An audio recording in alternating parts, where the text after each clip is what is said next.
Dear viewers, আজকে আমি একটি গুরুত্বপূর্ণ খবর যেটি সারা দেশব্যাপী সর্বোচ্চ আলোচিত হচ্ছে সেটি নিয়ে বলবো। কারণ যে সমস্ত শিক্ষকরা এই গত 1 সেপ্টেম্বরের সুপ্রিম কোর্টের রায়ের দ্বারা অ্যাফেক্টেড হয়েছেন, তাদের হাতে এখন কেবলমাত্র দুটি পথ খোলা আছে।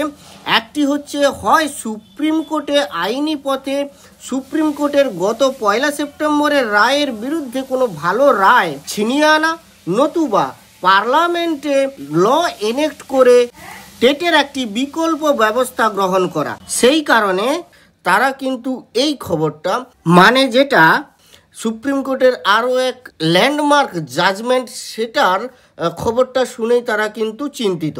আজকের এই ভিডিওতে আমি এই সম্পর্কিত সঠিক তথ্য দেব যাতে আপনাদের চিন্তার নিরসন ঘটে। দেখুন, যেটা নিয়ে চর্চা হচ্ছে সেটি হচ্ছে ট্রাইব্যুনালস রিফর্ম অ্যাক্ট 2021। ঘটনাটি কি? ঘটনাটি হচ্ছে গভর্নমেন্ট পার্লামেন্ট দ্বারা একটি ল এনেক্ট করেছে। সেই লয়ের দ্বারা আমাদের যে সমস্ত এক্সিস্টিং ট্রাইব্যুনালস আছে, যেমন ফিল্ম সার্টিফিকেশন অ্যাপিলেট ট্রাইব্যুনাল বা এয়ারপোর্টস অ্যাপিলেট ট্রাইব্যুনাল, এই সমস্ত যে ট্রাইব্যুনালস কিছু কিছু তাদের মধ্যে তাদেরকে অ্যাবলিশ করে দেওয়া, আর বাকি যেগুলো আছে তাদের যে ট্রাইব্যুনালসের যে চেয়ারপারসন এবং মেম্বার্সের যে গঠন হবে, সেই গঠন সংক্রান্ত কিছু নিয়ম, কিভাবে গঠন হবে, কে কে থাকবে, বোর্ড মেম্বার কে কে থাকবে, চেয়ারপারসন কোথা থেকে নেওয়া হবে, সেই সমস্ত প্রসেস সম্পর্কিত একটি অ্যাক্ট।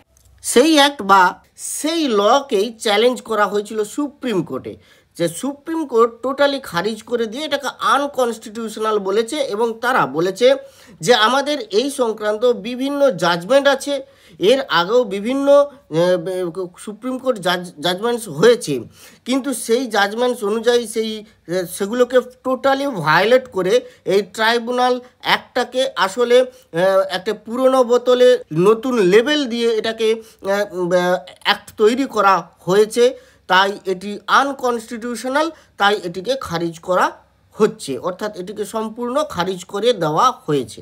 সেই কারণে গত 1 সেপ্টেম্বর সুপ্রিম কোর্টের যে টেট ম্যান্ডেটরি জাজমেন্ট ছিল, সেই জাজমেন্টটি দ্বারা যে সমস্ত টিচাররা অ্যাফেক্টেড তারা ভীষণভাবে চিন্তিত, এই ভেবে যে যদি গভর্নমেন্ট একটা নতুন আইন করেও ফেলে, নতুন ল এনেক্টও করে, অর্ডিন্যান্স আনে এবং নতুন ল এনেক্ট হয়, তাহলেও সেই ল আবার সুপ্রিম কোর্টে গিয়ে তো ডিসমিস হয়ে যাবে। এই কারণে যতবার আমি আমার আগের ভিডিওতে গভর্নমেন্টের পার্লামেন্টে ল এনেক্ট হওয়ার কথা প্রসঙ্গ এসেছে আমার মুখে, তখনই কিন্তু আমি বলেছি খুব সাবধানে এই লটি এনেক্ট করতে হবে। এই লয়ের বয়ান এমন মনে যেন না হয় কোর্টের যে এটা সুপ্রিম কোর্টের সম্পূর্ণ বিপরীতে একটি, বা সুপ্রিম কোর্টের যে চিন্তা ভাবনা, যে থট প্রসেস ছিল, যে ব্যাকগ্রাউন্ড থেকে সুপ্রিম কোর্ট এই রায়টা দিয়েছেন, সেই ব্যাকগ্রাউন্ডকেই সম্পূর্ণ ধূলিসাৎ করে দেওয়া হয়েছে এই লয়ের ভাষা দ্বারা। এই ব্যাপারটা যেন না হয়, অর্থাৎ সুপ্রিম কোর্ট হচ্ছে কনস্টিটিউশনের ধারক ও বাহক। একজন রেসপন্সিবল সিটিজেন হিসাবে আমাদের এটুকু বুঝতে হবে যে সুপ্রিম কোর্টের কাছে কিন্তু সংবিধান বদলের কোনো ক্ষমতা নেই, নতুন আইন তৈরি করার কোনো ক্ষমতা নেই। কেবলমাত্র সংবিধান এবং পার্লামেন্ট দ্বারা এনেক্ট হওয়া লকেই তারা অ্যানালাইজ করতে পারেন। সেই ল অনুযায়ী তার ব্যাকগ্রাউন্ডে ঢুকে, তার ভেতরে ঢুকে, তার চিন্তা ভাবনা বা থট প্রসেসকে সম্পূর্ণরূপে বুঝতে পেরে বা বুঝে সেটাকে আরও ক্লারিফাই করবেন এবং তারা একটি রায় বা অর্ডার দেবেন। এটি হচ্ছে সুপ্রিম কোর্ট বা হাইকোর্টের কাজ।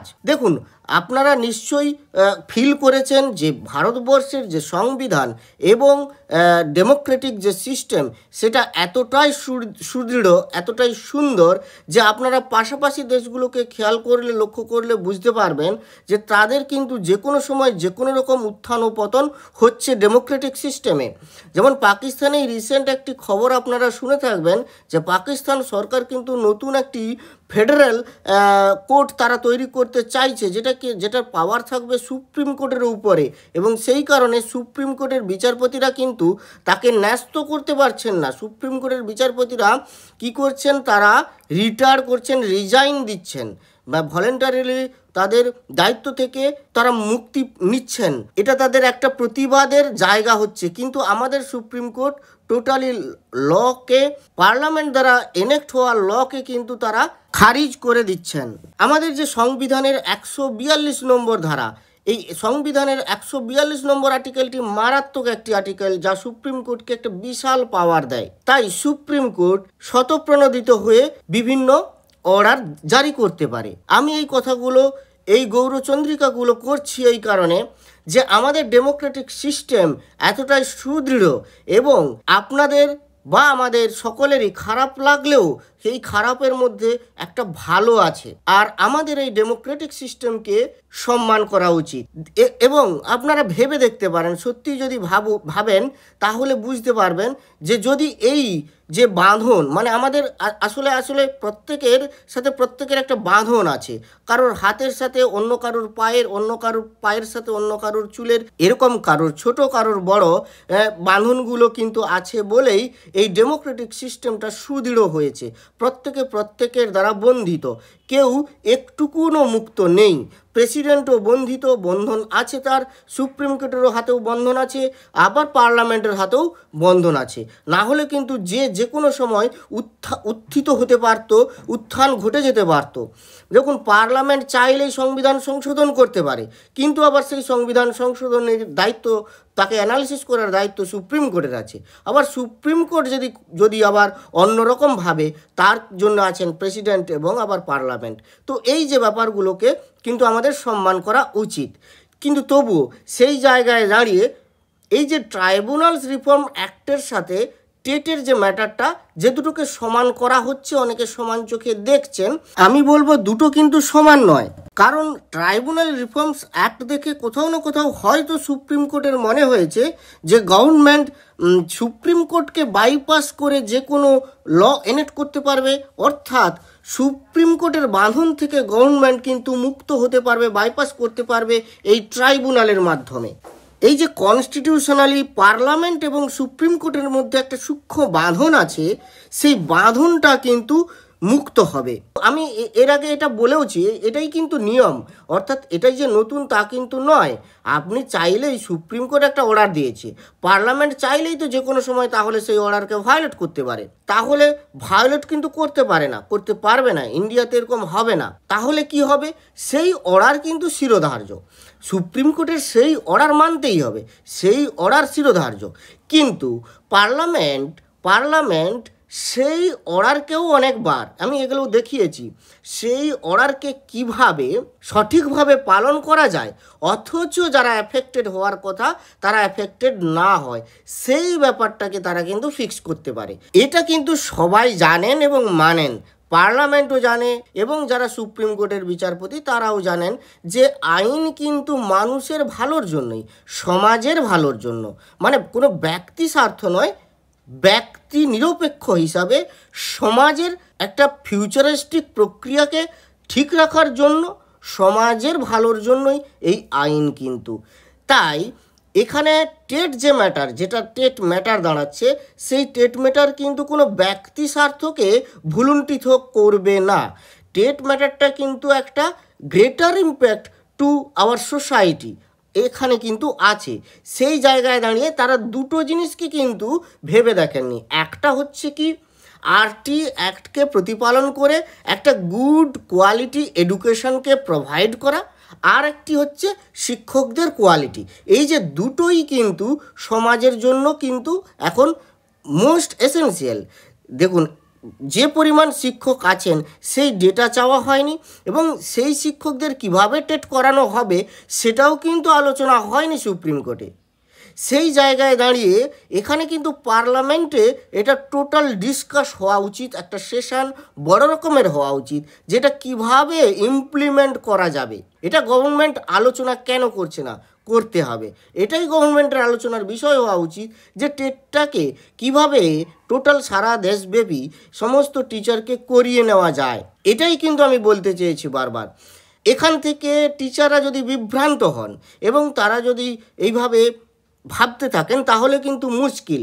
কারণ গভর্নমেন্টেরও দায়িত্ব কিন্তু এত টিচারকে একসাথে টেট কিন্তু কোয়ালিফাই করিয়ে নেওয়া, না হলে কিন্তু কোয়ালিটি এডুকেশন তখনও খারাপ হবে, তখনও এক নিমেষে এত আনএমপ্লয়মেন্ট হয়ে গেলে এমপ্লয়মেন্টটা কি করে হবে? নতুন এমপ্লয়মেন্ট তো করতে হবে। আর নতুন এমপ্লয়মেন্ট যারা হবে তারা টেট পাস হবে ঠিকই, কিন্তু তারা এক্সপিরিয়েন্সড হবেন না। দেখুন, এই অবস্থায় দাঁড়িয়ে যারা 10-20 বছর, 15 বছর, 20 বছর আছেন, তাদের এক্সপিরিয়েন্সড আছে। সেই এক্সপিরিয়েন্সড আমরা একটা এমপ্লয়ি পাচ্ছি, প্লাস টেটের ইকুইভ্যালেন্ট কোনো ব্যবস্থা এনে সেই সমস্ত এক্সপিরিয়েন্সড টিচারদের টেটের সমযোগ্যতা সম্পন্ন করে তোলা, সেই জায়গাটাকে বেটার হবে না আনএমপ্লয়মেন্ট করে দিয়ে নতুন এমপ্লয়মেন্ট করে তাদের এক্সপিরিয়েন্স কিন্তু জিরো, তারা জিরো এক্সপিরিয়েন্স টিচার হিসাবে জয়েন করবেন, শুধু তাদের কি থাকবে? TET pass. তাহলে এই ব্যাপারটা কি সুপ্রিম কোর্ট ভেবেছে? তাদেরকে ভাবাতে হবে, সুপ্রিম কোর্টকে ভাবাতে হবে। ভাবাবে কে? পার্লামেন্টের ল এনেক্ট করে। পার্লামেন্টে যখন একটা ল হবে, তার ডিসকাশন হবে, সেই ল যখন লিখিত হবে, সেই লিখিত ল যখন সুপ্রিম কোর্টে যাবে, সেটা যখন ডিসকাশন হবে, সেটা যখন চিন্তাভাবনা হবে, বিভিন্ন অ্যাঙ্গেলে যখন হবে, তখনই কিন্তু এটার প্রভাব আসবে। দেখুন, আপনি আমাদের একজন অ্যাডভোকেট গিয়ে সুপ্রিম কোর্টে বলতে শুরু করলাম, তারা নাও শুনতে পারেন, কিন্তু যখন পার্লামেন্ট একটা কথা বলবে তখন কিন্তু সেটা শুনতে বাধ্য, সুপ্রিম কোর্ট সেটাকে অ্যানালাইজ করতে বাধ্য।